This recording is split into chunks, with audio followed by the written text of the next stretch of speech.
has been announced, my name is Dr. Ifeoma Dan-Ogosi, and I'm a public health professional.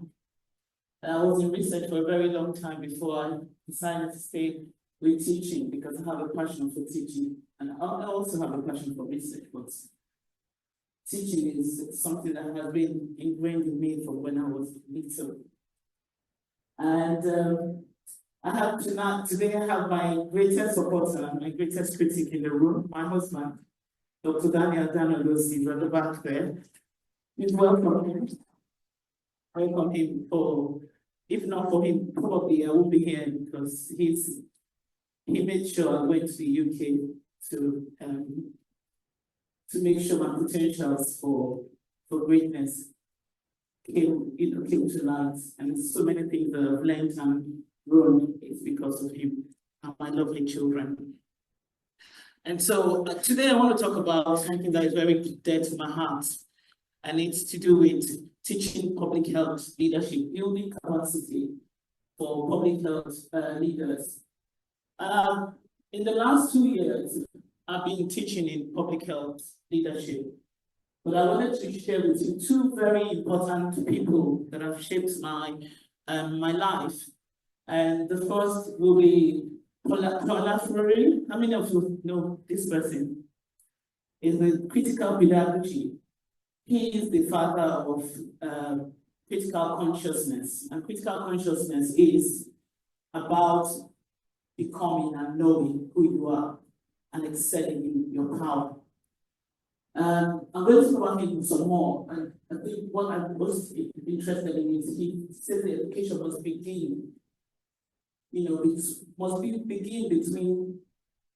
be a very shared relationship between students and lecturers. It doesn't have to be me talking to you or talking at you. It has to be about a shared relationship. We believe that the student had experience to bring into class that they could share with the teacher and make the whole learning process more holistic and more embedded. And Bell Hooks is a very dear writer as well. How many of us know Bell Hooks? Unfortunately, I forgot my book on the plane, teaching to transgress, so I was reading it again. And her take is that the heart of education as practice of freedom is to promote growth for the students and even the teacher, but it's also it's an act of love, and it's in that sense of love as something that promotes our spiritual and mental growth. I operate as a person who shares love. I love to share my love around. I'm sure some of you have felt my love since you've been here. So that's who I am, and it's a very interesting philosophy, or two very interesting philosophy, and Bell Hooks has really taken a lot from Paula Fleury as well.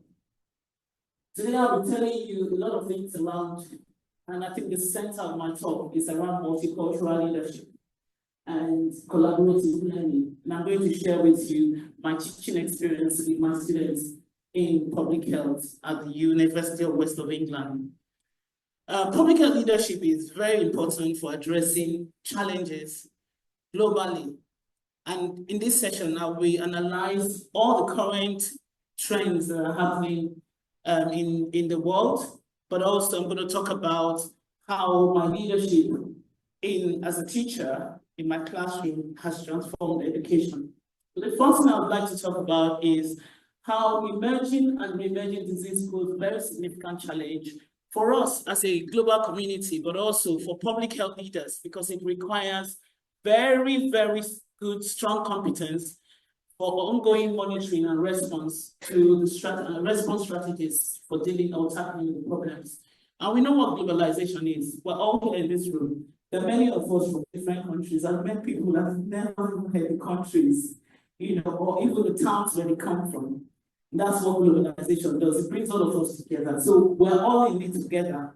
Public health is everybody's business, and we must think about how we facilitate leaders or support leaders to influence health policies across the globe.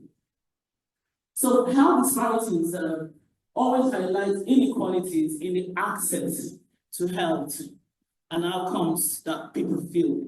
This makes us very in positions to look at how we support vulnerable populations. It's very important. And vulnerable populations have been discussed here a lot today. I'm so excited and motivated by the fact that people have talked about diversity today. People have talked about different populations, even yesterday. So many different populations that need public health leaders that are culturally competent. And that is what I do in my class.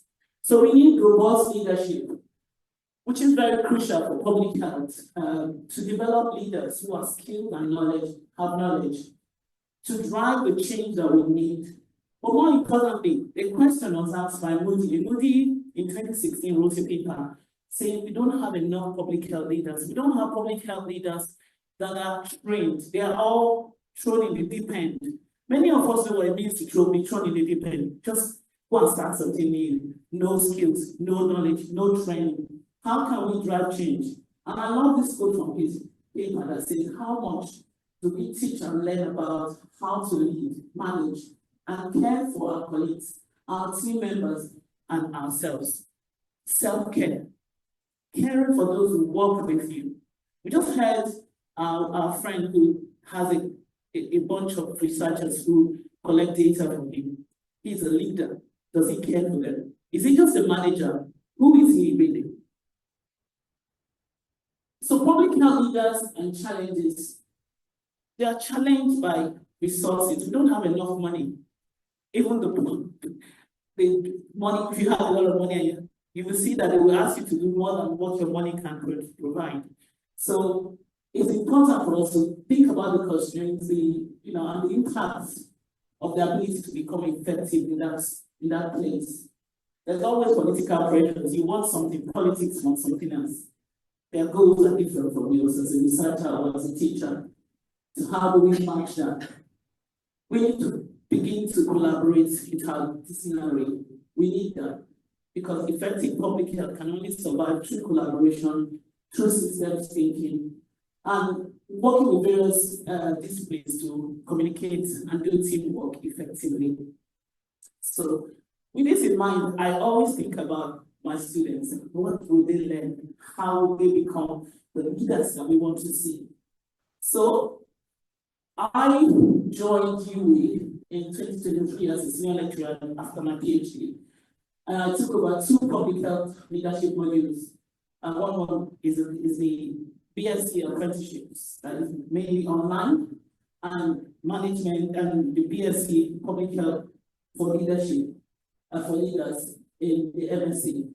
So I'm not able to tell you a lot about all I do with my students today, because it's a very limited time, but at break time, please come to me, let's talk. I love talking about my teaching. So my students come from all over the world, and this year I had people from Canada, Australia, I had Pakistanis, I had just Asian countries, just name them. And I have, of course, Africa, so many different countries. I have decided last year to change my teaching methods to the multicultural classroom. The thing is, I've been teaching like that for a very long time. I've been teaching diverse populations in my class, but it never occurred to me that I had a multicultural class. And so this last year, I just thought to myself, I need to redesign the curriculum. So I introduced different types of teaching. And even in this conference, I've invited 2 people to teach on my module next year. So I'm bringing all kinds of people into my module. I'm also bringing the different types of work. I won't be able to play this what you call a video, but it's on YouTube. You can look at it later. It's a 1-minute video that shows you my teaching methods. How do I teach my students? But like I said, my philosophy of teaching is based on critical pedagogy, and the other philosophy is the courageous, compassionate pedagogical framework. What does this mean? Critical consciousness helps my students to be critically conscious. So it helps them it fosters critical thinking. Compassionate pedagogy is for me and for my students to become empathetic with each other, to show love in classroom and to understand each other's perspective, and to be together grow and develop a community of learners that are looking after each other and our future, self-care to motivate, to inspire. So that's what I do. So in that way, I create a very safe learning environment for my students to be able to speak up and talk. So the most quiet students in the end come up and say, I just develop confidence to say something now, and I want to say it. We have lovely debates in class, and it's fun. So this is my teaching technique. I apply all sorts of techniques. This is just one of them. It's called the blended learning technique, where I give my students some work to do before they come. Not very deep, maybe some YouTube video to watch, 5 questions.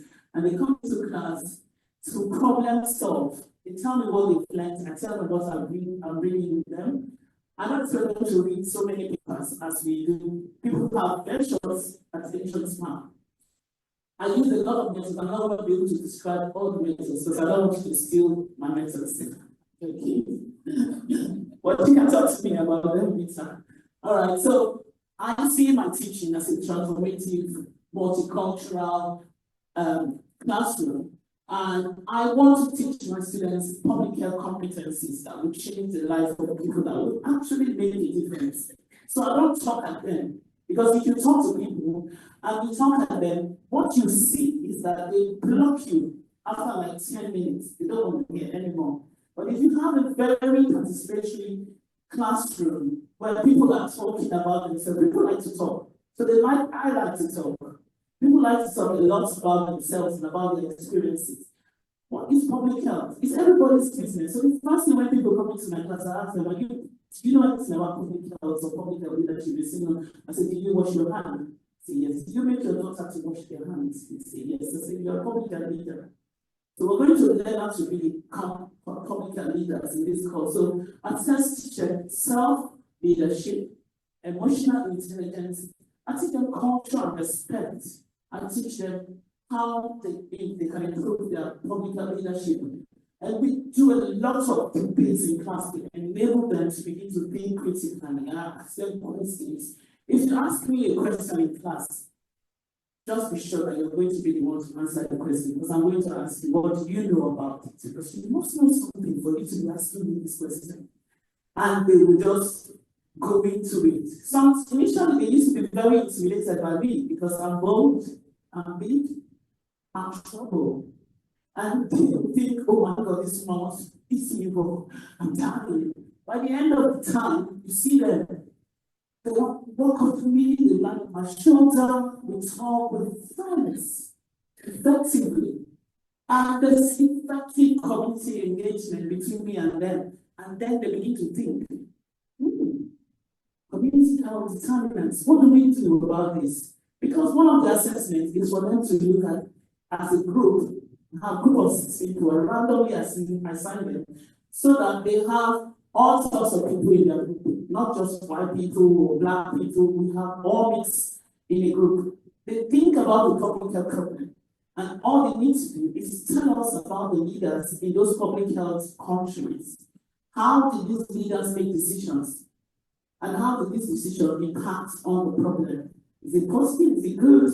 It's so interesting because I also ask them to be creative, role plays, whatever they need to do. So that's the assessment. And after that, they have to write a reflective essay, 2,500 words, about how they led within the group. So practically, they begin to read.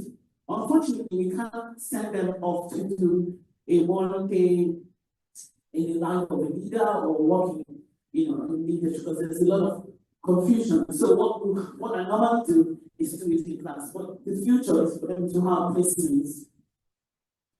All right, so findings.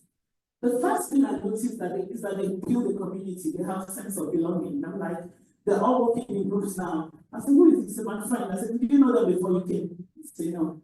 I just met them here. My group is strong. There's active conversation, arguments in class that is unbelievable. Because I can just tell you that the men don't think very well. They don't have good thinking method. They only have one way of thinking. And you see the men, they're arguing and they're fighting about it. They're boxing each other. with the women. They're telling the women, say it's true, we have many compartments in our brains, blah, blah, blah, blah, and that's it. That's the class. That day is going to be so interesting for them to see that happen. And we get a conclusion at that. So there are many other things. They become creative, they become, and their confidence enhances. And for reflective essay, I see a lot of, if you told us things and we did that, they don't mention it, they say they wouldn't do that or something like that, because they're not allowed to. And this is a standing innovation. I went into the canteen to eat, and the students just stood up and started to hug me after they received the grades. I don't have failures in my class. The first thing I tell them is I want 100% pass. 100%. The BSc is 100%. I never get anyone fail on that because it's a smaller class. But when it's a bigger class of 63 to 65, and it gets one person who didn't do the work or one person who just used BI to provide a reflective essay, and they're not going to pass because of that. I don't mark all of it. The markers always come to tell me, I've never marked, say, Professor Jane Powell said, I've never marked any reflective essay that is so real and so applied. And at master's level, especially, you have to apply your sense. So these are some of the words. The big ones are valued having time to reflect about my own leadership styles. And it changes in different settings. That's situational leadership. They don't even need to mention the title. They already know. I was sharing chocolate for those who did the work, and one of them screamed, wow, transactional leadership. So I use all sorts of methods to awaken their memory, to create a critical consciousness about their leadership. So they now understand more how the different elements of leadership come together. The values of leadership, we talked about it here. The theories of leadership, who is an autocratic leader, why is he an autocratic leader? What do we need when do we need an autocratic leader? It's all there. Systems thinking, which is a force being in public health, was one of the things students mentioned. And another thing is that they feel relaxed in the classroom. They're not afraid to talk because there's no one who comes in there to make a mistake. There's no mistakes in my class. It's a place for people to get psychologically safe to talk. People say that emotional intelligence said, I've learned to work with people from different backgrounds and beliefs. It was fun because I learned a lot from them. Diversity is very important. It's enriching. It fills us with great power as individuals, and it ensures our humanity is loved and embraced and valued. And when you are valued, people want to be forefront and do stuff and make a difference. I've introduced something this year from theoretical teaching methods of authentic leadership, and that is if you say something and if I ask a question and someone raises their hand and they say something and you think it resonates with you, you have to say, wise. Can we try that? Say, wise. But you have to put your hand on your cheek, everybody. Wise. I know, my time is up. But I know that I've told you a lot of things that, you can take away with you. So students love to hear that they're wise, so they won't talk in class. So they begin to see that they are capable as leaders and they build confidence. This is another group. This is my first group. They became creative. They developed. They actually printed a T-shirt to come for their and send the picture to me. So good. I don't get anything less than 6, 2 1s and 6. I don't know what 2 1 means in your own setting, but it's second class upper degree and first class is what I get from my module. And this is my first time. This is my own time. I enjoy celebrating with them at graduation. And so to conclude, multicultural leadership is very important because it helps us to enhance preparedness, career preparedness of our students. Some of my students are CPD people, so they just come from public health to do just this module. And I started to increase numbers in that as well. I've taught students to embrace diverse perspectives in different ways, and I've also taught them to enhance health outcomes through their leadership. But also, I am very convinced that if any of them is transferred to a globe, to a different part of the world, they will feel more comfortable working with people that are different from them. Thank you very much.